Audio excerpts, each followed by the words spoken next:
Hey guys, I'm right here and welcome back to another Clash Royale video. Now the Season 21 Global Tournament, if I do edit this video out in time, should be starting in just a couple of hours. Now of course, Clash Royale has not seen any balance changes in a couple of months, but that being said, the meta has definitely seen a little bit of a shift over the last couple of weeks, with some decks staying popular this whole time and other decks coming in and out of the meta all of the time. Anyways, today I'm going to be going over the top 5 decks to run in this current March 2021 meta that's going to help you dominate in this global tournament, as well as in just general 1v1 as a whole. These are 5 decks that I've seen do consistently well in both top ladder as well as in grand challenges, and with each deck I'm going to of course give a quick synopsis as well as a breakdown of how the deck works and how you should play its synergies. For each deck, a deck link is going to be down in the description if you guys are interested in trying the deck out. Anyways, before we get into the video, if you could please leave a like down below as well as a subscription to my channel,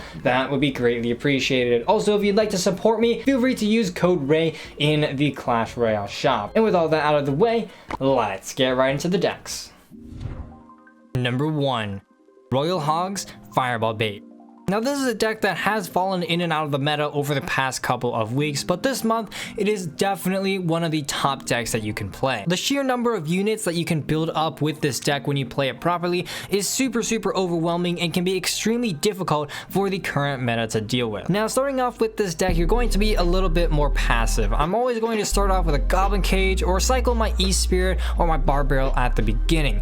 This is because those plays will generally force out a response from your opponent, and from then on you can begin playing a little bit more reactively, focusing on defending first and going in on pushes after a successful defense. So let's take a look at the tools we have on defense. Of course, the Goblin Cage is there to pull tanks as well as spawn an extremely high damage brawler once it dies. The Zappies and the Flying Machine form a bit of a Fireball Bait synergy, where if one gets spelled out, the other can just absolutely tear up units on defense. And of course, the Royal Recruits are kind of your catch-all for defense, being able to take out gigantic pushes as well as massive tanks such as the Giants or the Golems. One great thing about these Royal Recruits is that because there are so many recruits, you're oftentimes going to have surviving recruits after a defense, so going in on a counter push with your Royal Hogs and your Flying Machines are going to be an extremely deadly option. Speaking of offense, you're going to oftentimes be applying double lane pressure, splitting your Hogs to avoid the splash damage from the opponent, because if the opponent has some very effective splash counters in hand and you play those Royal Hogs in the same lane, you're in for an extremely rough time and extremely massive counter push. On the other end, if you have some surviving Royal Recruits and you split your Royal Hogs, your opponents oftentimes are going to really struggle at dealing with both lanes because they only have one splash unit or one Royal Hog counter. Alternatively, once you get in double and triple elixir time, you can just start building up pushes from the back over and over again, playing those Royal Recruits at the bottom and then going in with Zappies, Flying Machines, and those Royal Hogs to just completely overwhelm your opponent's defense. Number 2, Wall Breakers Bait. Now this is one of the more popular variations of bait in the current meta because it uses several cards that are great at dealing with a lot of today's most popular decks. These include the Wall Breakers, the Cannon Cart, as well as the Hunter. Now, this is a very quick cycle bait deck, meaning that you want to be applying quick pressure all the time so that your opponents simply are not able to build up their own pushes. Do so by constantly playing those Wall Breakers at the bridge or playing the Goblin Barrels or cycling a Bandit. All these plays are extremely cheap and can oftentimes even force out more elixir from your opponent to defend, meaning that you're even making positive elixir trades by simply going in on offense. For example, let's say you're going in with Wall Breakers when your opponents do not have a small spell in sight, then they're oftentimes going to have to spend more than 2 elixir defending that push. Now that being said, while ideally you're going to be going on offense all the time and your opponents simply are not able to build up a push of their own, there are 100% going to be moments where you have to pull off some extremely slick defenses with this deck. Now with this deck, there are 4 main defensive cards. The Cannon Cart, which is great at dealing high damage from afar, as well as pull tanks once it forms that cannon. The Hunter, which can deal air defense, splash damage as well as high damage output against tanks. And there's the Princess, which is going to be your most effective way of dealing with massive swarms such as skeletons or goblins. Of course, it's also important to use your Bandit properly, because using that dash can actually nullify things such as a Mega Knight jump or even a Prince charge. All in all, it's a very high pressure deck, so of course you're going to want to really focus on keeping up the pressure and getting chip damage over and over again. There is no big spell, so you're going to have to be very comfortable with getting small amounts of damage over a long period of time in order to take down your opponent's towers. Number 3, Mega Knight Balloon. Now this is a rather new deck that has actually popped up in the last couple of weeks. Of course, however, the combinations and synergies in this deck are not new and are actually very popular in this current meta. Starting off, this is a little bit more of an expensive balloon deck, meaning that you're going to be focusing on making positive trades on defense and then going in with the balloon on a counter push. So starting off with the defensive end of this deck, we have some very solid synergies, especially with the Hunter and the Fisherman, which are your two most important defensive cards. The Fisherman can pull tanks and the Hunter can deal high output damage as well as splash damage. Next up, the Zappies are also extremely effective because their reset ability is just so good at clogging up the lane and allowing your Hunters and your Crown Towers to get more and more damage on the opponent's troops. Last but not least, the Mega Knight will serve as your main tank as well as your main way to deal with those medium HP units such as those Barbarians and those Musketeers and so on and so forth. One last thing that you will have to note is that you only have 2 air counters in this deck, in the Hunter and the Zappies, so if you are against an air deck, you have to be very careful and make sure that you have at least one of those cards in cycle to effectively deal with your opponent's incoming pushes. Now, like I said, this deck focuses a lot on a counter push, so after a successful defense, you're going to want to go in on offense with the balloon. In that department, there are also a couple of options. The first is to go in with a balloon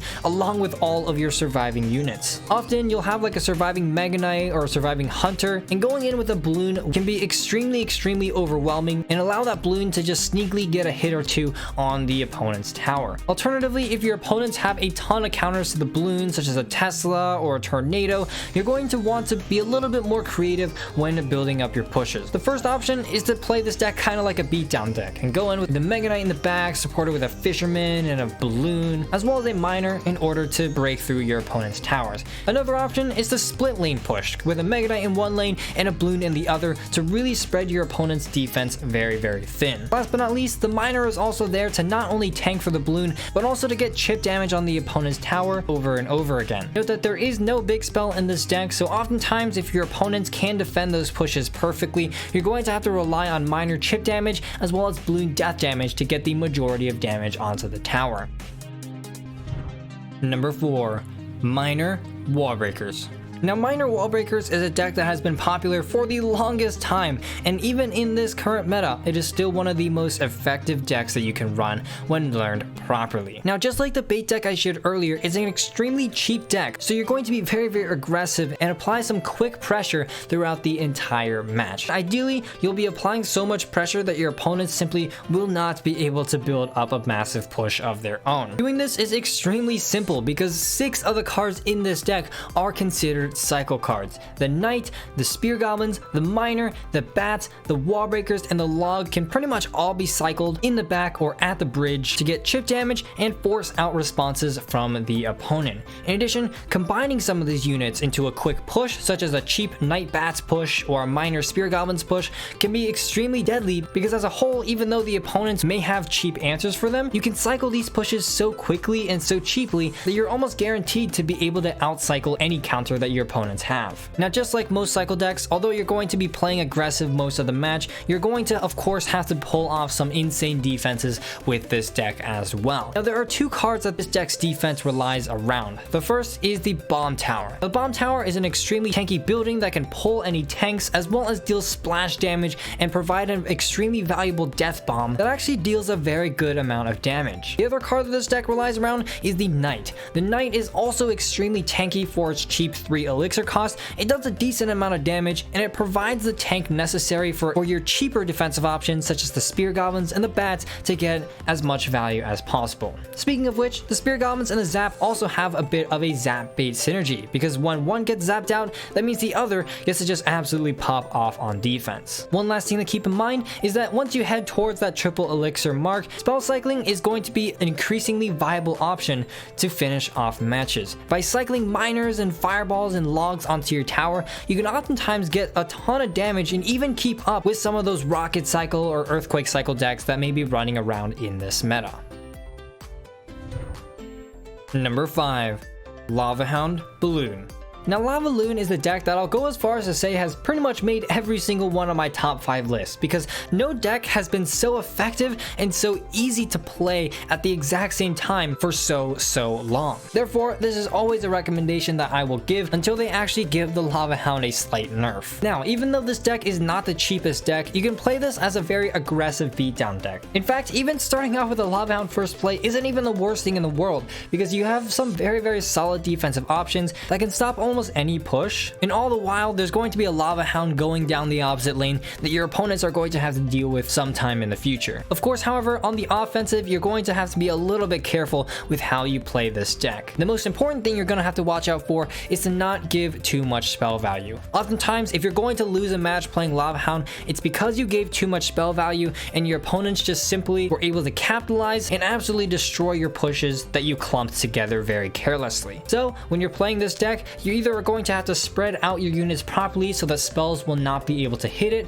or you're going to have to stagger the timing that you place the units. Maybe going in with a balloon, baiting out a rocket, and then going in with the rest of your skeleton dragons, inferno dragons, and miner to just completely overwhelm your opponents. Of course, the miner can always be sent to the tower to get chip damage, and also alternatively can be sent to any sort of air defense unit to start damaging that down and allow your pushes to become even more deadly. The arrows and the zap are also an extremely annoying combination in this meta, not only being able to take down archers and dark goblins and princesses, but the arrows combined with the zap are actually enough to damage down cards such as zappies and skeleton dragons. On the defensive end, barbarians and skeleton dragons form a little bit of fireball bait and can both deal extremely high damage over an extremely short period of time, and of course the inferno dragon is always just there to deal with any of the massive tanks that your opponents might have. All in all, as long as you're focusing extremely heavily on building up big Lava Hound pushes over and over again, you should be just fine, because the opponents are just going to struggle so much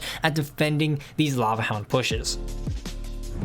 So there we go, those are the top 5 decks that I would recommend you guys run in this Season 21 Global Tournament. Again, these are decks that I've seen do very well over a ton of matches, so you can be sure that these are decks that have proven to work over a ton of different matches. Of course, deck links are down in the description for those of you interested in trying them out, but unfortunately guys, that's all I've got time for in today's episode. Huge thanks to all of my channel members, you guys are the absolute G's. If you enjoyed, please leave a like down below, as well as a subscription to my channel. And as always, this is Legendaray, and I'm signing off. See you guys next time.